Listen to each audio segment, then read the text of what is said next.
with an apparent suicide murder situation, allegedly, of a 23-year-old interior decorator, Jeff Mwathi, and mysterious circumstances surrounding his death, with the story being blown open by a blogger, Simon Mwangi Muthiora.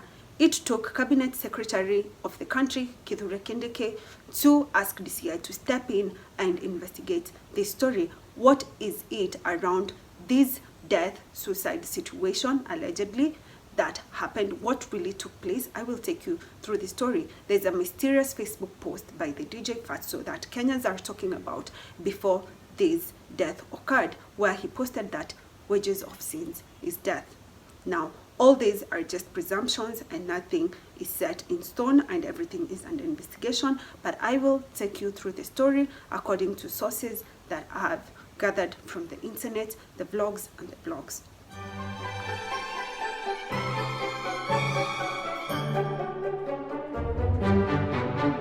Hello and welcome to my channel. My name is Raisa Kiki. Please subscribe if you are a fan of especially true crime stories. I will be bringing you crime stories from around Africa and daily vlogs, so either way you can fit in this channel. Subscribe and like this video. Now, today we will be covering a tragic story of a popular artist in Kenya that has blown open, and it is not in a good way.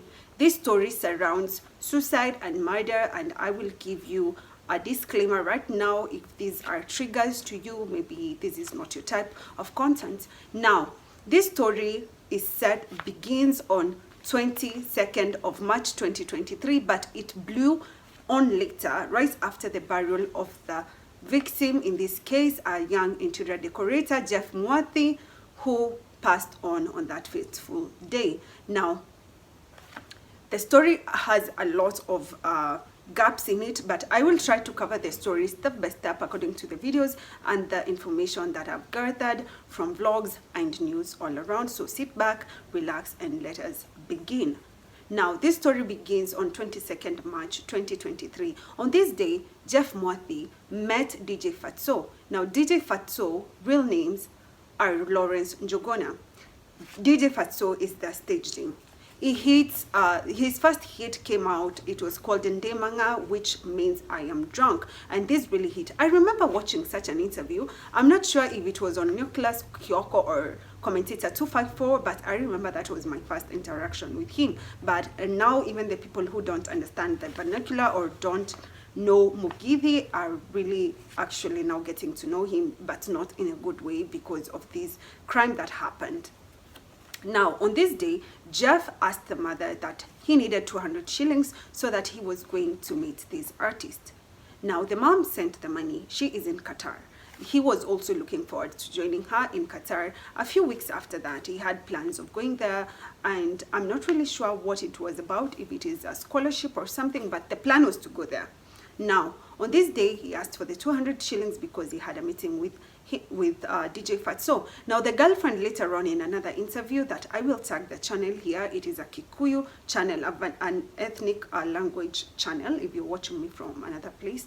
Now, I will tag it here, but she speaks in Swahili and the interviewer speaks in Kikuyu. Now, in this video, she explains that Jeff, the boyfriend, the victim in this case, the one who passed on, had told her about this meeting too, but it had been postponed for a week. A week before that, they were also to meet, but DJ Fatxo called and cancelled. Now, how do they know each other? So from gathering the information that I have from news and outlets and blogs, and the girlfriend, they knew each other way before that. They have a common friend who is Mutano. She is also involved in this case. Although this case has other people involved, the main perpetrator, allegedly, as portrayed, has been DJ Fatxo. So let's dive into the story. He's given this 200 shillings and he leaves and he goes on to meet a celebrity. And when they meet, he sends a short video clip to the mother recording that he was with him and he was very excitable.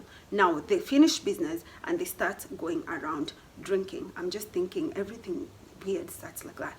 Now, they go around 4 clubs within Kiambu County and Thika Road, and they go hitting 4 clubs and drinking through the night. And as mentioned, according to the phone calls he was making with the girlfriend, they were at Quiver, and they also passed by, is it Blitz? I think it's Blitz, because on the first call he engaged with the girlfriend, and the girlfriend claims every time he was calling her, he'd call her from the bathroom. You know, now he knows he's with a celebrity, he doesn't want to, you know, kind of like gossip near them or talk about them. So he'd go and call her in the bathroom and explain to her. At first, the first call was she was at work, and he tells her she was at home, and he tells her, she's calling to ask him, are you coming home? He's like, I will come home. He was heading out from Blitz, the club, and he was telling her, we are now headed out to Quiver. Later on, when they spoke again and they were to conclude that he'll take Bolt. A Bolt is like an Uber in Kenya. Also, there's Uber and there's Bolt, and he explained that he'd take one right after they were done at this other club, Quiver. It is on Thika Road. Now, he had told her that they had an Hennessy bottle bought by DJ Fatxo. Now, this story has a lot of gaps because, one, the girlfriend will claim that he's not such a heavy user of drugs, which I don't know means, does he drink, or do you mean hard drugs? What do you mean? Because when somebody says we have a Hennessy bottle here bought, it means they were indulging. Who knows? I'm not concluding anything. Everything is allegations, and investigations are going on. This is a third-hand kind of report from blogs and everywhere. Now he tells her that they have a bottle there, and they conclude that he's going to take a Bolt and come home. And this is not unusual, especially when you conduct business, because I've been seeing a lot of comments online. And no, when most people are meeting up, there's so many other kinds of businesses that are not so formal, like designing a shop in this instance that DJ Fatxo explained. Now, the first time, I need you to understand, according to the girlfriend, things that I found quite weird and a bit icky. Now, the girlfriend says the first time he asked the boyfriend, now you're meeting this celebrity, what are you going to talk about? He said, I don't know. Now, a week later, he confirms it's about the design of shops, and which also DJ Fatxo in recent interviews as seen on popular news outlets. You can get them. It is all over out there. He called for a conference. He called him because he knew that he designed shops, and he liked it, and he wanted to start on such a business. Now, he was business partner with Mutano. Mutano is the lady who was also with them. When he was sending these videos to the mom and the girlfriend, he was seen with her and another male who they claim is a relative to this DJ Fatxo. Now, the story goes on from here that after partying, they left and went back to his apartment, Redwood Apartments in Thika. Now, this is where everything starts to fall apart. And I was really trying to get my timestamps right, but this vlog says that, this says that, this news outlet says that. So these are all approximations, and let's begin on what happened when they arrived at the apartment. Now, the party of 6 has now arrived at Redwood Apartment. This is DJ Fatxo residence. Now, when they arrived, it was approximately 3 a.m. But the reason I don't want you to really come for me because of the timestamps, every type of source had such different timings, and until the investigations are conclusive and official, we shall just tread lightly on the information and talk around the estimated times. This is not information that is confirmed by the police. Now, we are going on to the preliminary investigations, and these are from sources such as Facebook posts by the blogger Simon Mwangi and other vlogs, and what people are gathering here and there allegedly. Now, they arrived, these are the preliminary investigations. Now, they show that they arrived at around 3 a.m. the party of 6. Now, who are these 6 people? The relative to DJ Fatxo, a male, a driver, apparently, Mutano. Remember, Mutano is a lady, and she is the friend. She is the common friend between her and DJ Fatxo, and her business, ex-business partner, Jeff Mwathi. They started this interior decoration thing together. Jeff was selling DJ Fatxo shoes, and you know, he knows the job they used to do decorating shops at around Raisambo. Now, that is how they know each other, but according to the girlfriend, it is more like Mutano and DJ Fatxo are closer. Now, also there is an involvement and the name of Samido, Samuel Muchoki, are also popular Kikuyu Benga musician that will come in, and I will tell you how it comes in. Now they arrive at the apartment at 3 a.m. Mutano, DJ Fatxo, the relative to DJ Fatxo, a male, a driver, and another 2 ladies whose identities up to now have not been revealed. That is why I've told you throughout this story you will feel that there's a lot of, it's a bit of a patchwork kind of information, because it is also patchy. There's no official statement from the DCI, and the investigations have just been called on. It is a story that blew through last week and this week. Now they arrive at the apartment. Of course, they are intoxicated. According to how the information goes, they were from club to club on Kiambu and Murang'a County, in between Blitz and in between Quiver. They get home at around 4. DJ Fatxo lives with the women. Now, who are left in the house? Jeff Mwathi and the other 2 gentlemen, whom people preliminary investigations show it was the driver and the relative to DJ Fatxo. Now, he left an hour later after arrival with 3 ladies, DJ Fatxo. That must have been approximately at around 4 a.m. in the morning. He left. Now, when he left, some minutes to 5, the 2 men can be caught on CCTV camera down on the ground floor, investigating around, looking as if they are sourcing for something. And one of the men, I don't know whom, was on call.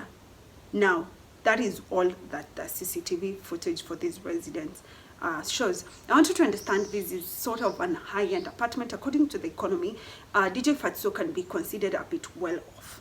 Not extremely, but yes, this is a type of apartment that's well-to-do. You can't live without a finger scan, allegedly. So it is that type of a suburbia type of setup. Now, everyone knows everyone, but this is the story that goes on. Like, it's a high-end apartment. I think you're getting where I'm going with this.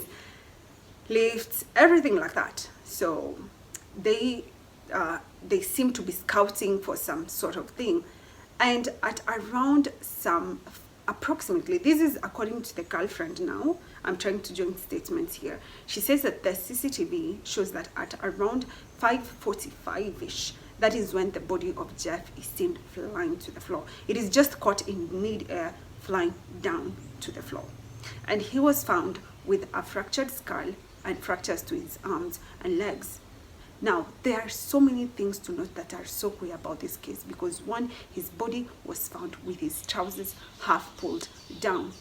They claim he jumped through the window. We will get there. I know I'm jumping broom, but I'm jumping the story. But now later they claim that he jumped through the window.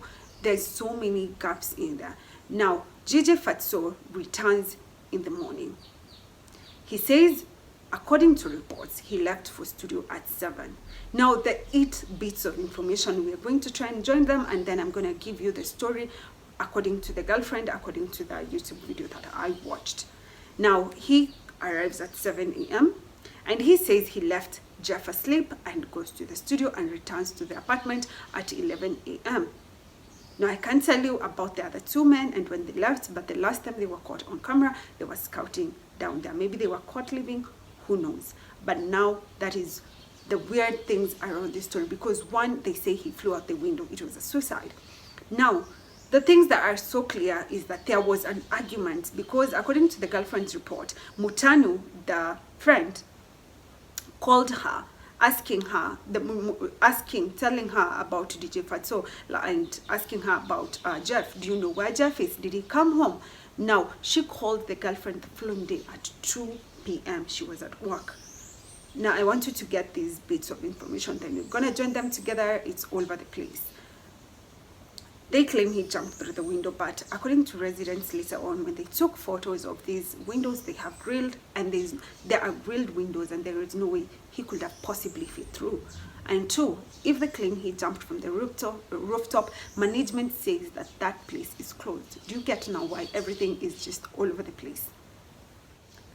Another thing to note is that the management of the building says that upon discovering the body at around 9 a.m. Now, this is where I have problems with the entire story. Fatxo returns at 11.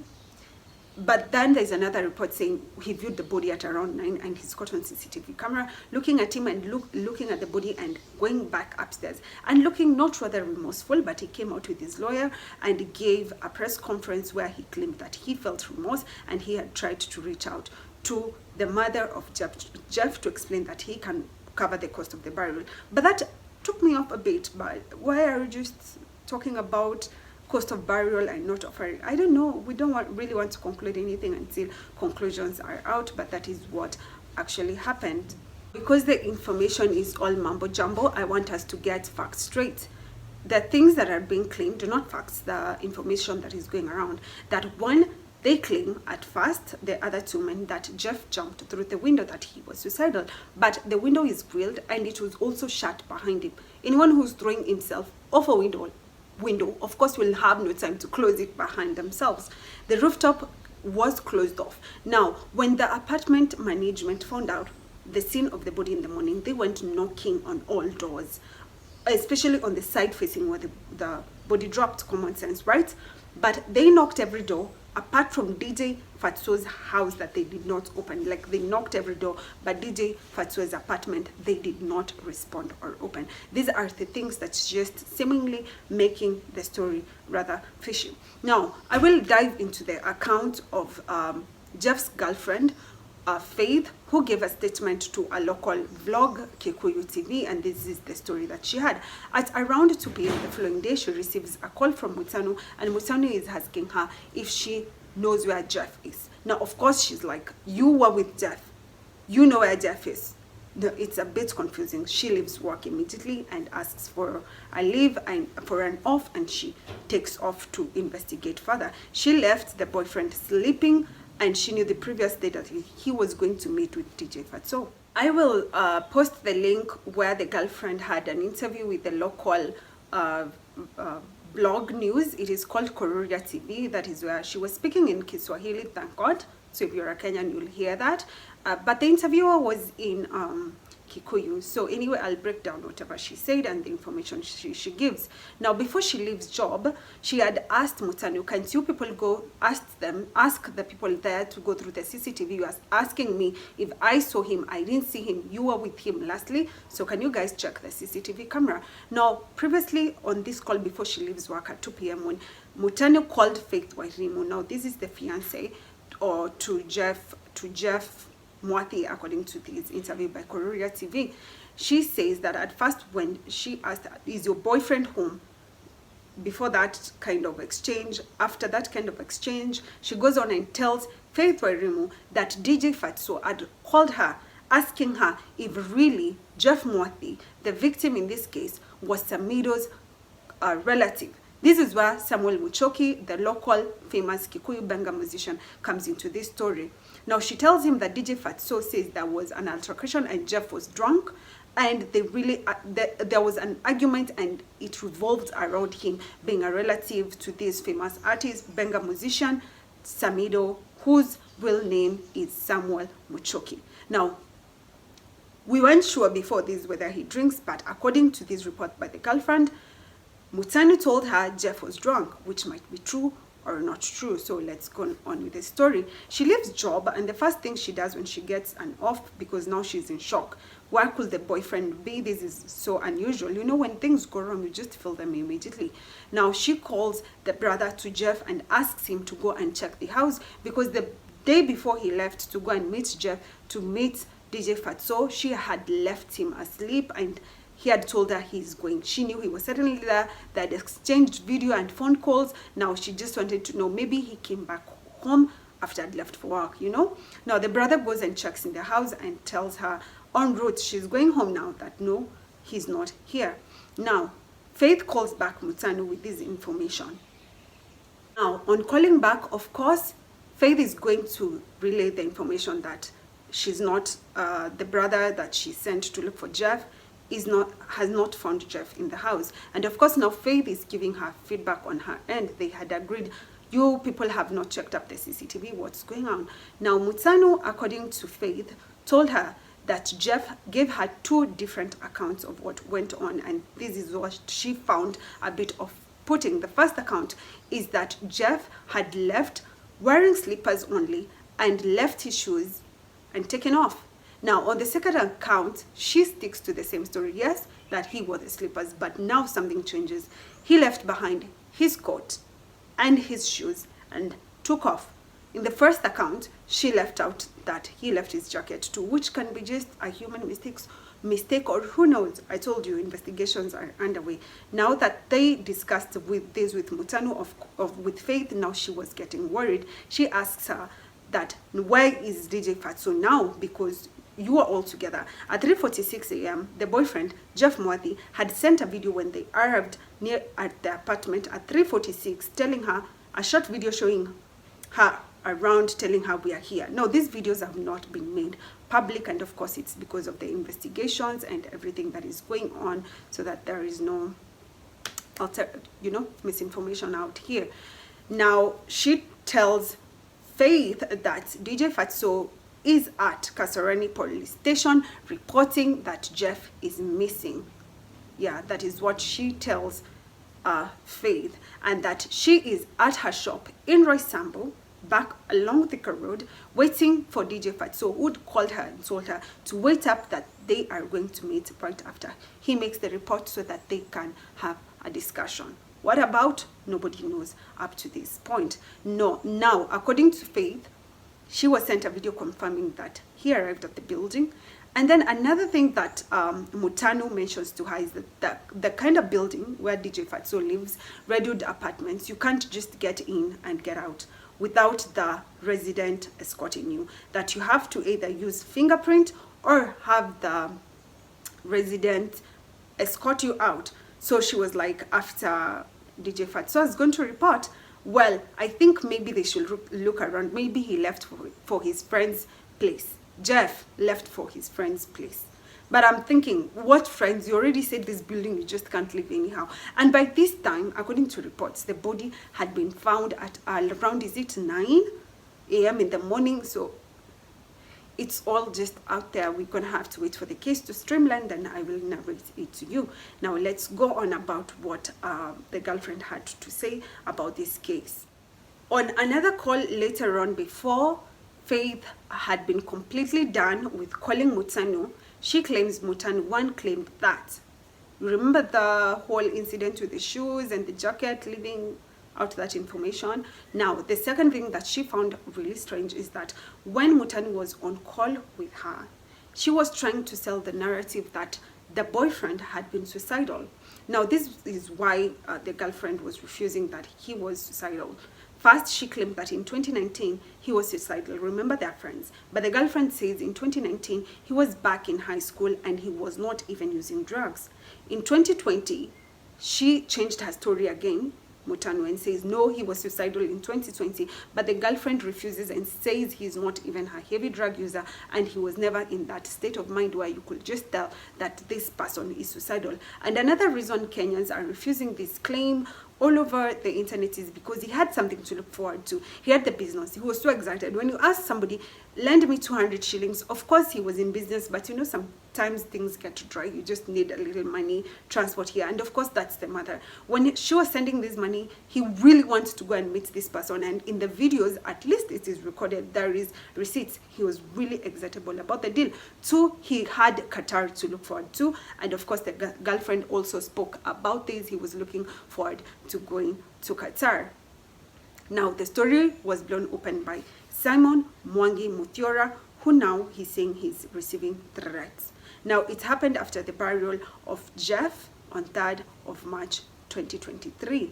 It is crazy to think that something like this happened and didn't catch anybody's attention until this blogger brought it to the open. Now, he has, since the case was burst open, DJ Fatxo, strange things have happened. One, the entire community, mostly, I want to assume most of the musicians of this Mugithi joiner contributed $6,000 for him to hire a lawyer. This is 600,000 Kenyan shillings, so approximately $6,000. Now, people really, you know, are icked by it, but you know, there's nothing proven. There's other people involved. DJ Fatxo left. Who knows? We're yet to find out about that. And there's a video also that went around showing that he had a gig the following day at Quiver and he was chased out, but that was a fake video. Now, that wasn't him. So far, he's lost quite a bit of deals that he was, some companies he was working with, which include, but not limited to, Certified Homes, Lesedi, which is now Tuzo, Optivan, Iris Company in Kirinyaga, and Vodka Sweet Berry. Another thing to note that Faith Wairimu talked about is that she had the Google account for Jeff synced onto her phone. So when she really got frustrated, she called DJ Fatxo and she searched through the contacts and found his number and reached out to him. But she claims he was really rude to her, telling her to wait to be contacted by the police. She waited for a call from him or a text, which up to date he has not called her. According to the last time I researched, didn't call or text back. She claims that she deleted Mutanu's contact and she is done with them as she awaits the investigations to be carried on. Now, since this story blew over, Simon has been claiming, the blogger has been claiming to be receiving threats from anonymous persons, and the DJ Fatxo hired a team of lawyers, and his main representative, Ndegwa Njiru, had a press conference where they had him speak, and he addressed the issue of people saying he did not mourn Jeff Mwathi, and he claimed that he mourned him and that he reached out to the mother of Jeff Mwathi and he wanted to also contribute to the burial arrangements. And he even said he went further. His mother, DJ Fatxo's mother, tried to reach out to Jeff Mwathi's mother. This is such a sad case of a life gone too soon. Even the way he died is just so traumatic, with a broken skull, and there's so many things around it. Well, people are asking, why were his pants halfway down? Why didn't this story get more coverage anytime sooner? Did it really have to take Simon for us to figure out there was something going on so that we can call for investigations? Of course, we all want justice to prevail, and justice does not mean public opinion prosecution. It means the law being followed, the lawyers going to court, investigation, evidences being collected, and I hope these videos will contribute, because, you know, we really need there to be justice for either of these parties, whoever is guilty or not guilty. Yeah. Now, since the press conference that was held by the lawyers, nothing more has been going on. Maybe there was a protest by the other prosecutors claiming that they wanted DJ Fatxo arrested. Now, not much information has come out since, and we are all waiting for that. You can just go and search up and Google his history, his songs. I was actually shocked. He really has views. DJ Fatxo is like big in Central. So yeah, you can Google that story. What Samido has had to say it, the relative to Jeff Mwathi, apparently Samuel Muchoki, he's a big deal in Kenya. He's often in the blogs he's talked about. He doesn't miss from people's mouth or the media mouth, but to think that this happened closely to them is quite unfair. Now, if you like this kind of stories, let me know which others you'd like me to cover. Subscribe and like and share this video. I am Raisa Kiki. See you in the next one.